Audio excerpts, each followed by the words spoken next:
Hey everybody, I apologize in advance because this is going to be the equivalent of a 3-hour workshop jammed into, I think, 45 minutes, or is it 25 something in that 45 minutes? I also realize I'm standing between you and lunch, so I'm going to try to make this pretty quick. Fear not, there's going to be a lot of text here. It's going to be a bit of a deep dive on a lot of things. We're not going to cover it all, but if you want to follow me on Twitter, I will post a link to this entire playbook for you.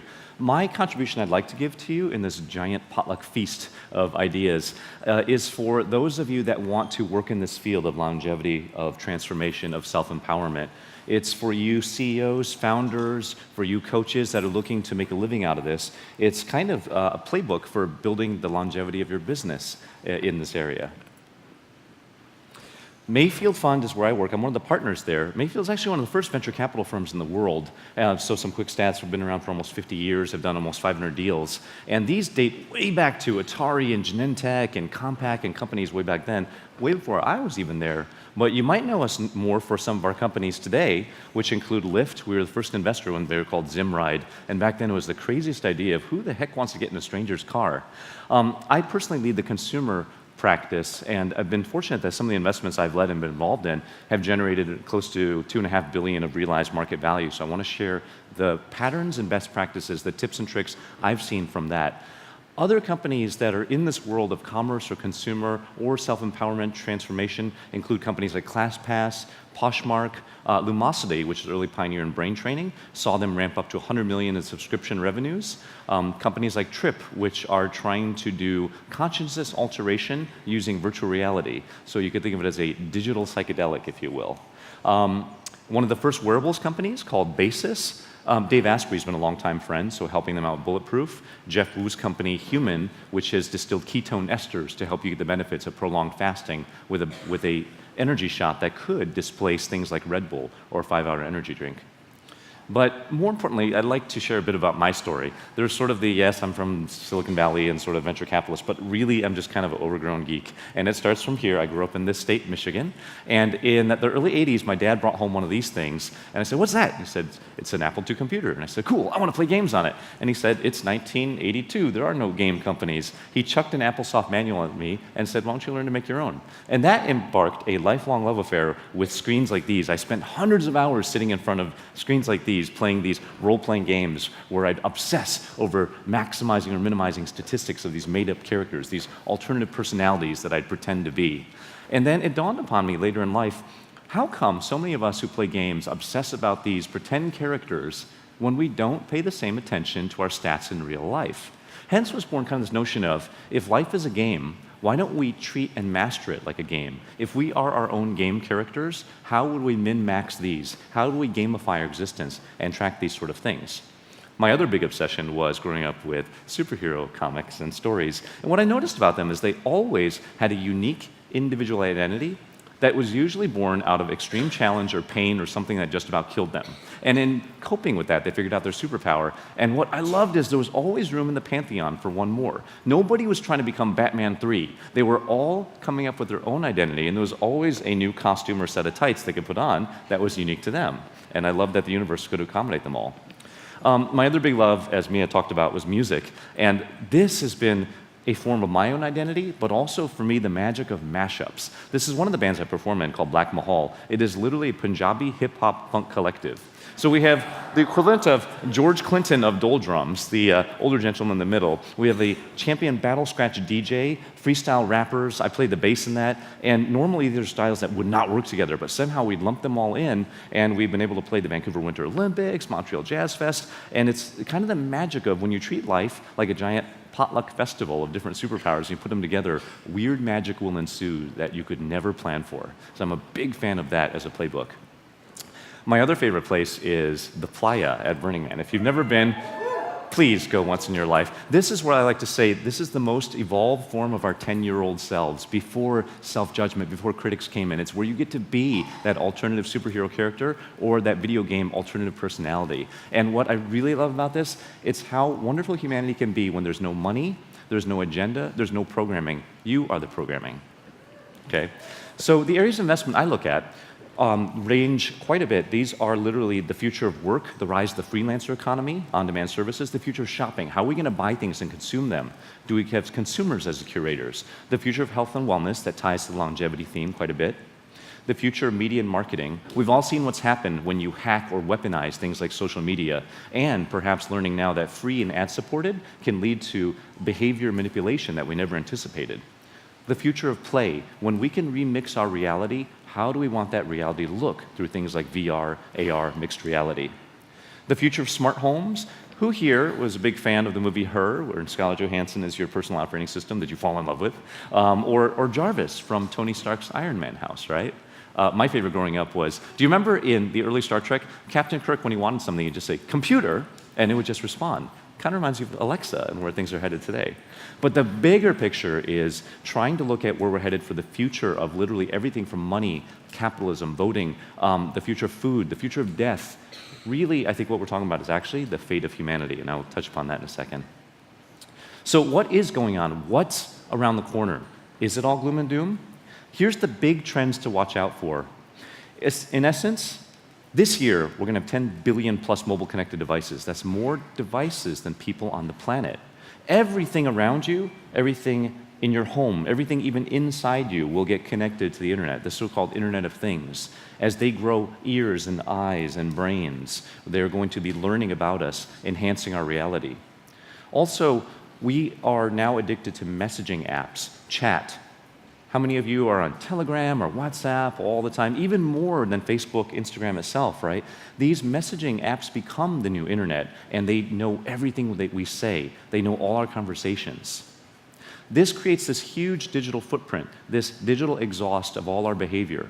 Something I like to say is that, profile pages is the aspirational self we have. We all like long walks on the beach, we all like puppies and sunsets, but the truth is I could probably get a better love match for you by looking at your shopping habits on Amazon, your adult content search, the things that you actually do as opposed to the things that you say you are. And that's the opportunity right here. Where we're headed. So I was a PhD fellowship student in control systems engineering, and control systems is just one big loop. It's a feedback loop. And the theory behind this whole thing is that you observe it, you measure it, because you can't control that which you don't look at. Second is you analyze it. How do you make sense of it? Once you can analyze it, you can start to tweak it. You can write it, you can give some feedback to control it, and then you can improve or optimize it. You can evolve it. This loop is the framework I think of for how we can systematize self-improvement. We could hack the world, hack our environment, and this feeds into, I think, the key ingredients for longevity. I was early on a proponent and practitioner of quantified self. I remember meeting Tim Ferriss at Summit Series, and he had just done a subdermal implant. And I said, "Dude, what are you doing?" He's like, "I want to track my biosignals in real time." Dave Asprey, Dan Party, these are all friends who taught me a lot of the practices that Ben had talked about earlier. And it's amazing what you can do when you start to hack your biosignals, right? But the principle behind quantified self also extends to life in general. What happens if you take the same measurement optimization loop and apply it to work? I can analyze all your emails. I could look at the email open rates. I could have AI then help you write your emails better than you could. Quantified play and entertainment. By tracking what you watch, what you read, I might know what to recommend you next. Netflix has built a pretty big business out of that. Quantified commerce and consumption. Amazon knows everything you're buying in real time, trying to suggest, trying to predict what you'll get next. Even attention and intention. Looking at your browsing habits, the YouTube videos you watch, your Instagram, rabbit holes. How many of you have spent time where you're on Instagram, next thing you know you've looked at 45 minutes worth of donuts and then thinking, "Oh God, I didn't mean to do that," right? That's because that endless news feed knows what rabbit hole you're going down and feeds you more of it. I even think you can quantify love and relationships. If you look at messaging patterns, frequency, words, you could probably predict when two people are about to fall in love. Quantified home, pet, baby, parent. It applies to everything in life. Sports, learning, creativity. These are all things that can be measured, understood, enhanced.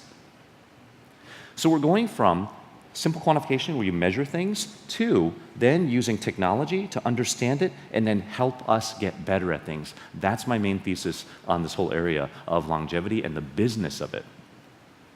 Really, what we're going to have is this entire digital selfie of your life. All aspects, health, work, money, environment, content. You will basically be a data portrait of your actual behaviors. In the old days, your whole life was summarized in a one-sentence obituary in the paper. You were born this year, died this year, you had this many kids, and that was it.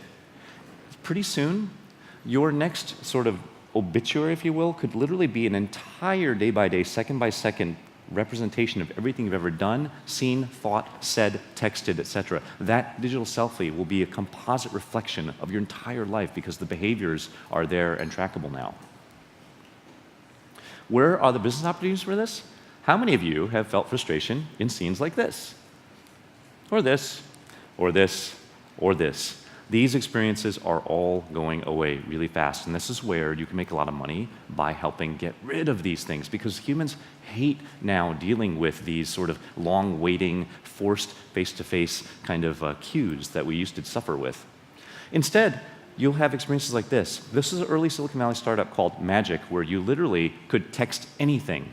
And then you would have things like flowers show up to your mom, or you would have a car show up to pick you up to the airport. And the thing is, you couldn't tell, were you talking to a human, AI, or both?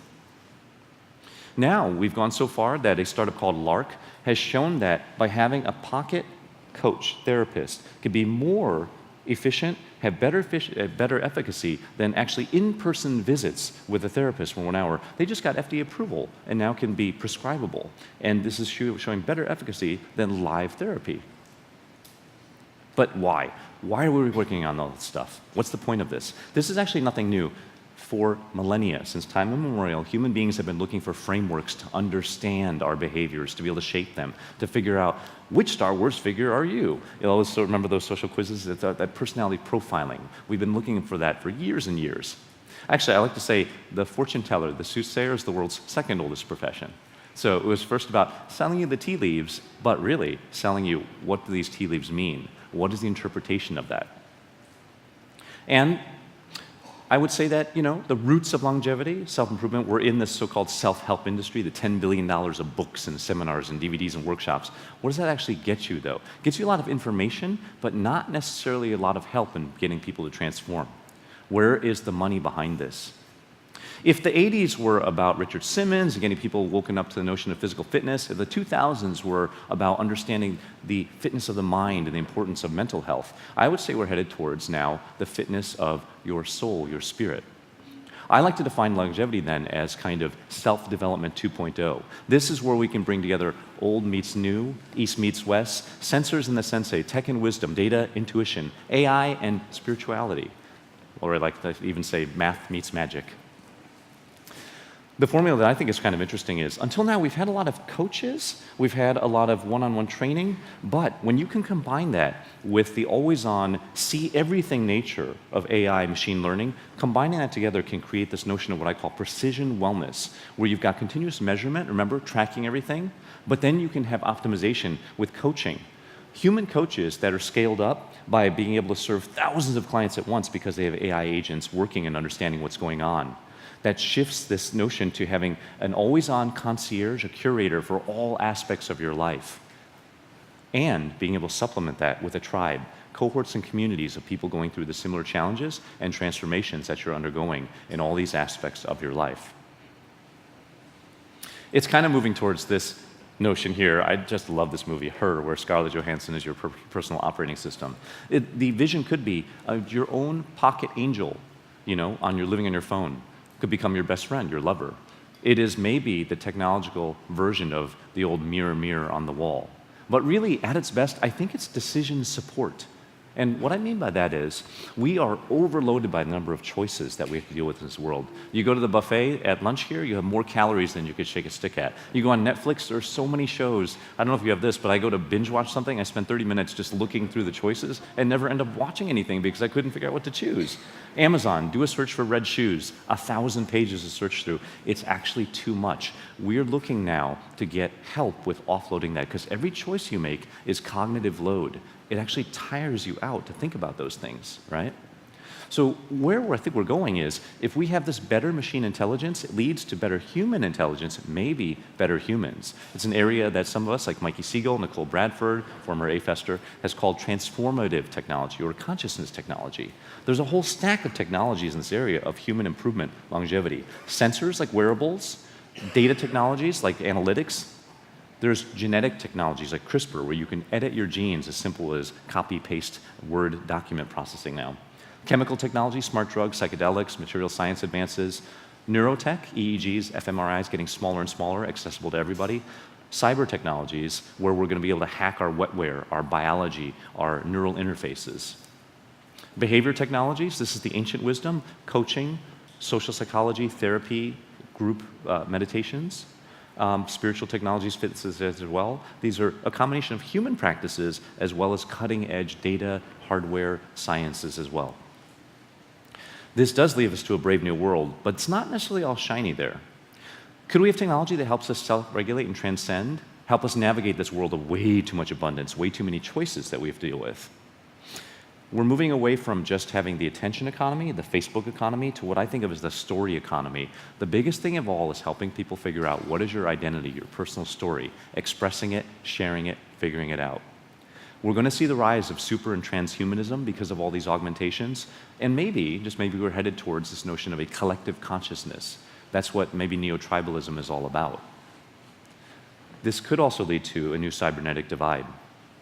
William Gibson always said the future is already here, just not evenly distributed. What that means is early adopters, or sadly the rich, are the ones who get access to things first. What if we create a divide where you have post-humans and then everybody else?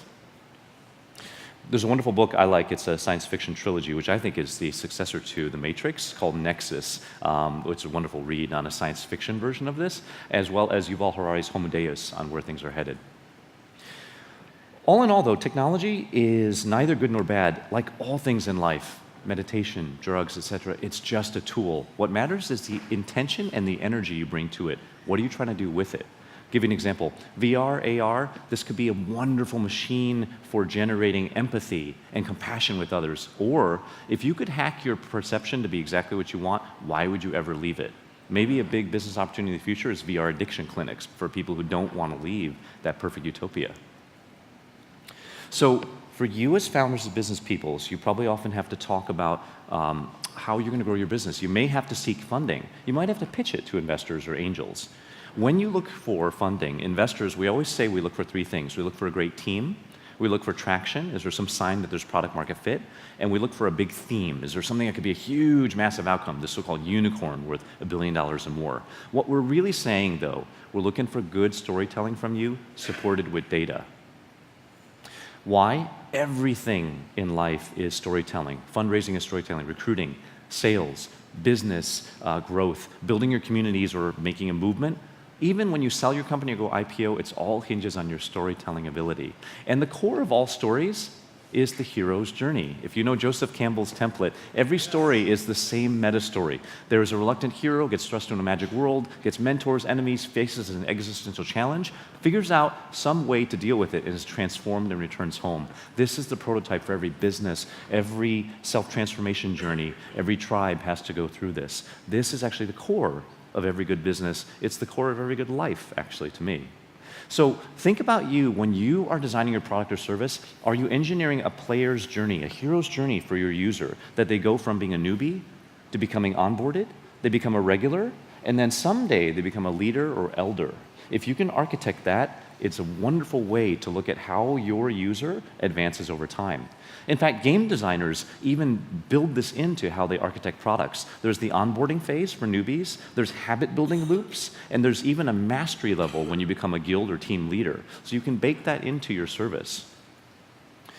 My friend Nir Eyal writes a wonderful book on habit design, and it's all about trigger theory, which is that you have to design triggers that lead to good actions, you reward them right, and that you create investment in that habit to have an ongoing behavior. So Nir Eyal, N-I-R-E-Y-A-L, is a wonderful person if you want to learn about designing these engagement loops. If you want a successful business, though, you ultimately have to know, what business are you in? What is that business model? What are those archetypes? And that's what I want to kind of walk through in this section. Again, there's a lot of text here. I'm not going to cover it. I'm going to put the link for this deck up on my Twitter so you can have all of this and read it. But there's classical business model archetypes. You've got, product maker, you're a manufacturer, you could be a merchant, you could be a community distributor of content, you could be a coach, you could be a trainer. These are classic business models. But really what's worth asking is, what are you selling? Are you selling a product? Is it apparel? Is it supplements? Is it devices? Are you making that product? Is it your own brand, or are you curating and collecting third-party products and selling them together? Are you selling software, apps, chatbots, maybe even AI? Are you a content vendor? Are you providing paid or ad-supported content. Or maybe you're a marketer. You're endorsing, you're an influencer, you're sponsoring, you're certifying things. There are many different things you could sell here, all the way down through you're producing paid events and gatherings. You could be a nonprofit. There's newer models. You could be selling tokens and cryptocurrency of what you're doing. You could even be selling money itself. You could be offering financing, lending, leasing, fundraising. These are all different types of things that you might be selling. But I kind of want to give you a little advanced tip. Did you ever play that game, the fortune cookie one, where you open your fortune, at the end you tack on in bed? This is sort of equivalent to what I've been thinking a lot about what business are you in that you think you're in, but what could you be in or should you be in? So instead of tacking the words in bed onto what you're doing, could you tack on the word as a service? So instead of selling devices or gadgets or wearables, could you sell it as a service? Instead of selling kind of supplements, could you sell it as an ongoing service, something that's recurring? So service business model types, this part I think is the future and can really help you turbo boost your business. There are the basic things we've seen in the self-help industry until now, which is help me track something, that's data, research, help me understand it, that's coaching, training, education. There's help me make something, which is design and manufacturing services, help me market it and promote it, advertising, influencers. But the big opportunity, you know how I talked about we're overloaded with too many choices? I think what we really need is to help people get away from just having tools and information and education to helping me do it. It's really offloading all of that work because even for me as a hardcore body hacker and then studying ketogenic diets and all these supplements, the list of things to keep track of that Ben walked through, I took copious notes. There's at least 50 things there to do. But it's almost even easier if somebody takes away all my choice in the day and says, here is what you do, you have no choice. That's actually how celebrities, Fortune 500 executives do so well. They have personal staff that removes choice, tells them what to do, they don't question it, they just follow it. So can you, for your business, instead of giving tools and information to just empower people, ultimately, we're too busy, we might be a little bit lazy. Can you help them do it? Can you help me decide? More than that, can you help just do it for me? Can you offload it for me? Can I outsource it to you? Can you automate it for me? Once you get it for me, can you help me set it up? Can you manage it? Can you maintain it? Can you help me finance it? As an example, instead of me buying it, could you just lease it to me? How many of you are basically Apple product addicts? You just buy whatever comes out with. Instead of like having to worry about when it gets upgraded, wouldn't you just rather pay like a yearly subscription, just have them send you the new thing? That's kind of an example for how businesses as a service can be recurring when it could be more rental and subscription. Plus, as it is, millennials and Gen Z, they don't want to own stuff, they want experiences. Buying crap actually creates more cognitive load because you got to find places to store it, you got to take care of it if it breaks, reselling it and get rid of it is a pain in the ass. Who actually likes buying and owning furniture anymore? It's things like that, right? The biggest one of all, help me tell my story and connect with others around it. That's ultimately what we're looking for. Figuring out your identity, helping you tell that story and connecting with others to see, does anybody else resonate with this? Is anybody else in the same journey? That is probably the biggest business opportunity of all. The ultimate business longevity, I actually think longevity is not about more. It's not about more lifespan. It's about less and more quality. So less choices, less noise, less distraction, less calories, less fear, less busy work, less cognitive load. It's kind of a subtractive process. For those of you who meditate, have you noticed that it's something about getting rid of all these extra impulses, these distractions? It's the same thing also in fitness, in nutrition. It's cutting out the things that don't serve you well. It's enhancing your life, is removing stories and narratives that no longer serve you. Ultimately, I think longevity is subtractive in its nature. So the real business, what we're really selling in longevity, simplification, which can lead to the room to have empowerment, a transformation along the hero's journey. The keys, though, are with that process, helping people figure out their own story, their identity, and then forming a community or connecting with others around that. Long term, I actually think we might be headed towards a form of digital immortality. From remember, think, and do it for me, all the way to remember me, characterize me, synthesize me, and then think and do as me.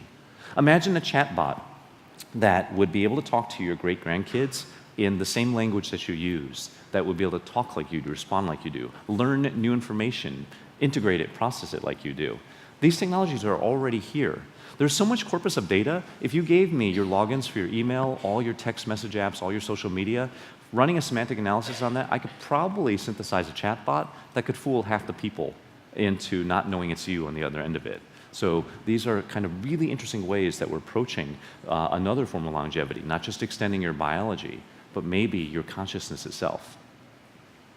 Some lessons learned. I'll give you an example. I helped to found one of the first wearable companies, a heart rate tracker called Basis. And we thought we were selling devices, but it turned out to be a lot harder than that. Because to build these connected devices, we had to build this Avengers-like team of all these different ninjas that came from different skill sets. If you're trying to do a business as a service, that means you might have to be able to build hardware, software, apps, data tracking, APIs, all these things that's kind of like running 4 or 5 companies in one. So you have to have talent that spans that range. A lot of these people might never have sat under the same roof before, so being able to recruit from across the spectrum is a skill set you'll need to have. Second, the notion of don't just build it and they will come. Maybe you could pre-sell it, you could crowdfund it, you could do an ICO around it on crypto. It's a really interesting way to reduce your risk around it and test product theories before you have to invest in making stuff. Quick example, you could run just on your credit card a Facebook ad just to see would people sign up on a wait list before you actually commit to building something. You've got Kickstarter as well. Another thing I like to say is we're no longer in the business of getting customers and audiences. We're trying to build movements. You want communities that will have ongoing support for your product and ongoing demand after that crowdfunding campaign. You know that you have a community when users are sharing stories of how they use your product, service, event, whatever it is, that you hadn't even thought of. If they come up with ways that it helps them, that they explain to others, that it wasn't even in your marketing copy, you're onto something there. Another advanced trick for you is bundling. This is a great way to add extra margin into your product. A lot of times you might think, oh, I'm selling a new supplement or I'm selling a new tracker for my breath or whatever it is. Humans, we are a little bit kind of like lazy in nature, but we also kind of sometimes want the easiest decision-making factors for us. So as an example, in your shopping cart, if you have sort of a basic plan, silver plan, gold plan, if you default it to the deluxe starter kit and you add extra straps and batteries and extra 6 months of subscription and buy one for a friend, most people will just accept that. And what's nice is those extra accessories, the extra battery packs and whatnot, it's usually pure profit margin, and you can boost the amount that you're selling and people will default right to it. When people believe it's good for them, they simply want the best package. Another advanced trick from Dan Ariely, a great behavioral economist, is the notion of, in your shopping cart, always have the VIP baller plan. And that might be the lifetime subscription or something like that for some outrageous price. You'll be surprised, 0.1% of your customers will convert and buy that thing. The secondary benefit, it will lift the next highest plan up by 7% conversion rate. That means if you had a gold plan, that'll go up by 7% because people will see the super lifetime baller plan and say, the gold plan's not too bad in comparison. So there's little tricks like that. As I talked about, think of everything as a service. Since software and services are eating everything, hardware, consumer packaged goods, how can you make it a recurring service? It's more healthy for you as a business because you have more repeatability and forecastability as well. As we talked about before, many of us in this room do a lot of coaching, we do a lot of lifestyle design, we do a lot of teaching. The notion is, instead of one-time coaching, can you, or a limited number of clients you can support, can you supplement that? Can you provide concierge-like services? Can you provide ongoing tracking? Can you use automation, machine learning to help you scale up and support thousands of clients at once without degrading the quality of the connection you're offering people and giving yet around-the-clock service by automating some things? I'll give you one example. Text messaging with templates is a great way to do daily data collection. You ever notice if you're a teacher, you answer the same questions over again and you're just looking for input. How was your week? How was your day? Those things can be automated by bots, agents that can handle that for you. And then you, as that concierge, can look at the exceptions or the yellow flags as they pop up. Hence, you might be able to do 10x the number of clients that you could support otherwise before. One of the main points of this too is if you used to just sell data, know-how, information to people, it's good, but it doesn't really change behavior. People need the human touch. You need that other person who is your concierge, your coach, that adds a little bit of fear, a little bit of accountability. It gives you a bit of that bedside manner. So I've always found that this human touch of coaching is superior to just data, just dashboards, just sort of information recipes. There's also this notion of the channel dance. Who are you actually selling to? Many of us here start with direct-to-consumer. We're doing e-commerce, we're doing infomercials, we're doing all those sorts of direct selling. But if you really want to scale your business, you might get to 10, 20, 30 million a year on direct to consumer, but where things really start to explode to the 100 million level is then when you start to be able to sell to employers. The thing is, if consumers like it, employees and HR benefits managers will look at it and say, I need that for my employees. That's what happened to companies like Fitbit and others. And if employers start buying it in bulk and offering it to employees as a subsidized sort of purchase, more employees will pick it up. And if employees and employers really pick up, insurers and payers will start to look at it. And that's how your business can turn into the billions of dollars mark. But it's an interesting channel dance that you start with consumer that goes to employers. If you get employers, that'll lead to the insurers and payers. Never go the other way around, because if you start trying to sell to the insurers and the healthcare system, you could just run out of money and be beating your head against the wall for years trying to crack into that, as opposed to getting organic adoption. So, got 10 minutes left. I'm going to buzz through some of these again. This is going to be on the deck that I'll put out for everyone to see. But in commerce, what are the opportunities? I still think there's a lot of room for all of us entrepreneurs in the room to make money outside of just selling against Amazon. Selling for Amazon against Amazon is tough. They always win if you know what you want to buy. The good news, half the time you want to buy something, you're doing it for entertainment or discovery, you don't know the exact SKU or model that you want. And that's the opportunity to win against Amazon, right? It's when people are buying for entertainment, self-expression, when they want artisanal or custom goods, when they want unique brands that are collectibles or handmade that aren't available on Amazon, or the other model we talked about, instead of buying stuff, maybe they just want to rent it or share it or try it as opposed to owning, right? And this is where I think us as entrepreneurs should focus. The playbook that we've had in Mayfield is something I call the 3 C's, and this is great for next generation commerce and service and product companies. It used to be you focused on one of these 3 C's. The first one being, are you a content company or a curator? Do you tell people what's cool? That's the old magazine business. Here's what's new, here's what's coming. The second C is you might be a community, like a Reddit or those old forums like homeavforum.com, where you'd host discussions about things, where people could geek out about products. Or the third is you were a commerce company. You were actually selling this stuff. Today, to be a world-class company, you might actually do all 3 of these. It's like you are the magazine, you are the online discussion forum, and you are the marketplace all in one. If you can do that, you get a really wonderful virtuous cycle around how your business operates. There are also 6 other emerging C's which are kind of fun that I encourage people to look at. Crowdsourcing, the wisdom of the crowd. Your users might know your product or what to build better than you do. Get their input, deputize them, recruit them as the merchandiser, the buyer, maybe even the designer of your next product or service. If they do that, they'll even pre-buy it. They'll do pre-sales, they'll crowdfund, and tell you that they're ready to buy, right? If you are building a community out of your users, they also want to trade with each other. So this notion of C2C marketplaces. Enthusiasts, passionate customers, they want to buy, sell, trade their stuff with each other and do a lot of shared storytelling in the process. You can offer coaching and concierge on top of this to help people manage their lifestyle, offload decisions, tell them what to get, buy it for them, set it up for them, do it for them. We're going to have then conversational commerce, chat bots, messaging bots, which help automate that process to be in touch, like Scarlett Johansson, that movie Her, talking to your customers around the clock all the time, hearing their stories, interpreting them, telling them back what is it that they're actually looking for, what should they get next. And then cryptocurrency. Maybe your next company is an network protocol. Maybe it's tokenized. Maybe you do an ICO on it instead of a traditional corporate model. If you are in the product and service business, I highly encourage you to see if you can make first-party products, have your own brand over time. Even if you just do kind of a private label, maybe you start by curating other great products, but then you start to introduce some of your own brands on top of it. Costco has done this then with Kirkland brands. Best Buy has done this with their Rocketfish brands. It's wonderful to build up more profit margin and more exclusive products you couldn't find on Amazon.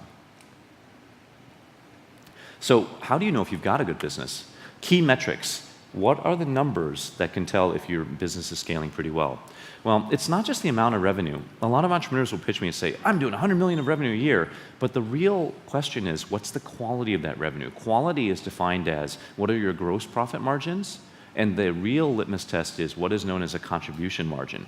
After you strip away marketing costs, warehousing costs, returns, credit card processing fees, all those sorts of things, what is the actual contribution margin profit that comes to that. If you're doing over 20%, that's a world-class business. If you've got high gross profit margins of north of 50%, it's a good way to start. But if you're only selling other people's products and Amazon has squished you down to like 10, 20% gross margins, that's really tough. That's like basically living on oxygen-deprived kind of lifestyle right there. The other notion is to grow your business, there's something called a payback period versus your CAC. CAC is your customer acquisition cost. How much money does it take for you to get a paying customer? How much do you have to spend on Facebook ads, Google, et cetera? And then how long does it take you to get that recovered? World-class metrics are if you can, on this contribution margin basis, pay back your cost of acquisition within 3 to 6 months, you're doing something really well. If it takes you a year, 2 years to get back that acquisition cost, that's really tough because what that means, you get this growing gap between how much you grow versus how much you're returning your investment on getting new customers. The other health metric is how long does it take to double your cost of acquisition. If you can do 12 to 18 months, that's pretty strong. And then my favorite hack of all, instead of one-time purchases, can you turn every customer into a recurring revenue opportunity? Could you do subscriptions? Can you do bundles? Can you be a leaser, a financer, a lender? If you can do that, you get this wonderful repeating and building revenue stream instead of just a one-time episodic kind of sale. If you are selling products or services, see if you can get this mix between your own produced brand and maybe curated products somewhere in the 50-50. Why not just do 100% first party? Actually, something we found is if you're trying to get more share of wallet in a category, let's say you're doing organic soaps or something like that, you will expand your share of wallet if you've got a good mix of your own products that are unique, that stand out. That helps people remember you, and you have competition power against Amazon. But if you also can curate the other stuff they want from other brands, you will eventually capture more share of wallet in that category for them. So something we've seen that's really powerful, if your mix is 50% your own unique products, 50% curated products which fit the customer need, you get more share of that category and your overall profit margins go up. Some other key metrics. How addicted are you to paid acquisition? How much do you have to spend on Facebook ads to get more users? Ideally, if you could be doing 50% of your traffic or your business through organic channels, meaning word of mouth, referrals, non-paid, that's a really, really good sign. It could be that you've got a movement going on. If you are doing paid acquisition, try not to be just dependent on Facebook or Google. In fact, ever since Facebook's been criticized for a lot of the data hacks they've had, Facebook paid spend is actually going up in terms of how much it costs to get a new user because they're able to use less and less targeting. A lot of our companies have seen the cost of acquisition on Facebook is going up, that paid acquisition spend per user, because they're unable to target as much. They have to be very careful with how much data they're using now. Can you use other channels like Instagram, Reddit? Nextdoor is one that hasn't been thought about a lot, but there are other platforms out there you could use for paid acquisition. Okay? Like I said before, community effects. You know you're doing well if it's not just a customer you have, but you're inviting them to share their stories. How do you use the product? What other products do you use it with? What is your setup? What's your configuration? Because really, if you think about it, your customer's journey, their experience begins when they get that box from you, when they get that beginning of that service. You want to invite them to share their story because they'll recruit with others. And your product is really meant to help them figure out their story, their identity, how they improve themselves with it. There's a lot of case studies here. Some of my favorites are Peloton. You would have thought it was just a simple fancy exercise bike, but it's really exercise bike as a service. It's useless without the cloud-connected classes, and so they're really a subscription company. Same thing with e-commerce. Companies like Trunk Club, Dollar Shave Club, they turn their customers into repeat subscribers instead of just one-time purchasers. In the world of longevity and precision wellness, Illumina has created mass genetic sequencing for everybody, bringing it pretty close now. We're well under $1,000. We're probably approaching $100 per genetic sequence. This opens up all new personalized wellness opportunities for your gut biome, like uBiome. Companies like Helix, where they'll take your genetic sequence and then try to personalize everything from your supplements to the food to the fitness regimen you should have, right? We've got new businesses going on in brain training and mindfulness, meditation that's tech-enabled. Companies like Lumosity, Headspace, Calm.com, these are all companies that have shown you could scale up to $100 million of subscription revenue by helping people with their transformation each day. We've talked about next-gen foods and smart drugs, all these different kind of companies providing products that are replenishables and will likely be subscription business as well. And then my favorite is in the coaching world. Many of us in this room do a lot of coaching and behavior change. There are companies like Retrofit, Waybetter, Strava that have shown how you can combine technology and in-person connection and community to really scale up and build up coaching businesses. I'm going to end on this. What is really at stake? Why are we trying to build business in longevity? Why is it so important? I think that we've got one big disease that business is really stuck on, and this notion of growth. We're addicted to growth, that things should keep growing. We should sell more, produce more, consume more. The thing is, the only thing that grows nonstop in nature is cancer until it kills the host organism. I think we need to move beyond mindless consumption. And so what we're trying to do is rewrite what are markets, what are corporations, are we moving more towards things that can help us share more, reuse more, maybe spend less, but spend more wisely, spend better. Remember that notion of getting rid of too many choices and getting down to what serves you the most. If anything, I think we're in a battle with our monkey and our lizard brains that always wants more sex, more novelty, more calories. We're trying to shift from the scarcity mindset to this abundance mindset. I think that's what future businesses will be built on. And if anything, it's maybe hitting a planetary equilibrium, because basically, let's face it, we got 30 years to figure out how to feed 12 billion plus people when we have a planet that mathematical models show support 3 to 4 billion people maybe. So really, I think with longevity, with this consciousness technology, it's our duty as a species. We're trying to reach the next rung of the evolutionary ladder. And to do that, we got to get beyond this current adolescence phase we have when we're addicted to more stuff, more production, more content, more news. What we really want, I think, the mission, as Ben talked about, knowing your purpose, is your business helping everybody do one of 3 things I think humans were put on this planet to do? First, heal whatever trauma or challenge, that superhero kind of existential crisis you're facing. It might even be whatever you inherited from your parents or their parents before them. If you can help them heal and understand that, you give people the freedom to figure out what is their truest form of play, what is that makes them feel most alive, they were put here to do, puts them in that flow state. And then the biggest hack of all, if you can turn your play into something beyond ego, beyond achievement, into a form of service, that, I think, is the biggest playbook of all. And that, in many ways, is invaluable and is actually when people take what they're put here to do and use it as a form to help the rest of the world, have it as a gift and offering to the whole universe itself. So I hope that is helpful for folks, and thank you very much for your time.